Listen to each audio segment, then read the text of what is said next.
আসসালামু আলাইকুম। আজকে আমরা লাউ কাটবো। লাউ কাটে লাউ কত টাকা বিক্রি করি আপনারা দেখবেন।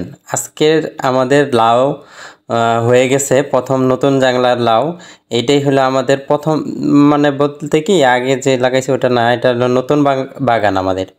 আমাদের এটা নতুন বাগান, নতুন বাগানের লাউ কত টাকা বিক্রি করি আজকে আমাদের এখানে লাউয়ের রেট কত যাচ্ছে এটাও জানতে পারবেন।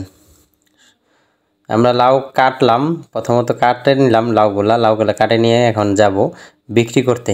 বিক্রি করতে হলে আমাদের দূরে যাইতে হয় না, আমাদের এখানেই লাউ নিতে আসে। আমাদের এখানে যে লাউ নিতে আসে সেই অটোওয়ালা এখনই চলে আসবে, এই যে চলে আসছে। ওনার সাথে আমরা আগে আমাদের অনেক লাউ আছে, তো আরও আমার ভাতিজা করছে ওইগুলা লাউ আছে।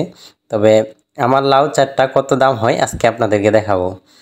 আমি দেওয়ার সাথে সাথে একদিন পরে টাকা দিতে আমি বললাম যে আজকে আমাদের নতুন বাগানের লাউ, এটা আমাদের আজকে টাকা দিয়ে দিতে হবে। তো উনি আমাদেরকে টাকা দিয়ে দিল। উনি আমাদেরকে 200 টাকা দিছে, চারটা লাউ আমাদের 100 টাকা দাম। চারটা লাউ আজকে আমরা 100 টাকায় বিক্রি করলাম। সবাই আমাদের জন্য দোয়া করবেন, আমাদের লাইক কমেন্ট শেয়ার করবেন।